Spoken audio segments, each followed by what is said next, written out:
President Trump plans to visit El Paso, Texas and Dayton, Ohio tomorrow as the nation grapples with the deadly mass shootings in both cities. The death toll from the two weekend shootings rose to at least 31 yesterday. Those victims are among more than 80 people killed or injured in both Dayton and El Paso within the span of just 13 hours. We're learning new details about the accused gunman in El Paso who allegedly killed 22 people at a Walmart. Investigators are piecing together his timeline and motive leading up to the shooting. CBS This Morning lead national correspondent David Begnaud is in El Paso. Good morning, David. What more do we know this morning? Well, we know more about how police say the gunman got here, but first I should tell you it just started raining, and that has dimmed the glow of the candles which line the memorial here. It's very quiet this morning. Not many people, but police, media, and the crime scene tape that is still up. We're getting new information as it relates to the investigation, in that police say it appears the Walmart was chosen randomly. Authorities now tell CBS News that the gunman apparently got lost in a neighborhood before he wound up at the Walmart and started shooting.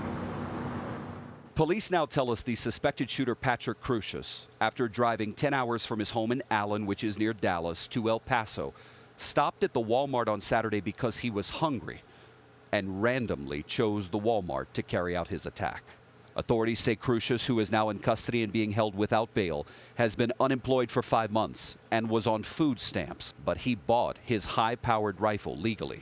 Police say a racist manifesto that they believe was written by Crucius and posted online before the shooting criticized a growing Hispanic population in Texas. And I kept saying, I need to find my kids. CBS Evening News anchor Murrow O'Donnell spoke to Ray Garcia, who raced to the scene and pulled several kids from a girls' soccer team to safety. Why did you run towards the danger? Because of the kids. Because of the kids. That was the most important for me, was the kids, getting them out of there. I didn't want them to keep suffering like they were. I mean, they were crying and they had seen too much already. El Paso is a family, and we must continue to stand united as our region heals. Authorities have now identified all 22 of the people who died. At least 7 are Mexican nationals. El Paso Mayor DeMargo vows that his city will stand strong in the face of evil. While borders may separate us, our grief transcends them. We are one region, and we will honor every victim like they were a member of our community. The people of El Paso are searching for ways to process their grief. We went to noon mass yesterday with Javier Prado. He is now a U.S. citizen who moved here from Mexico to go to college. I think the worst thing that we can do as a community is stay in fear. We need to show our support and show that we're not going to be intimidated.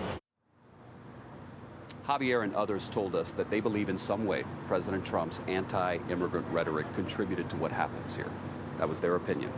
Congresswoman Veronica Escobar, who's a Democrat, says the president is not welcome here. But yesterday, the mayor of El Paso said as mayor, it was his formal duty to invite the president, and he stands by it.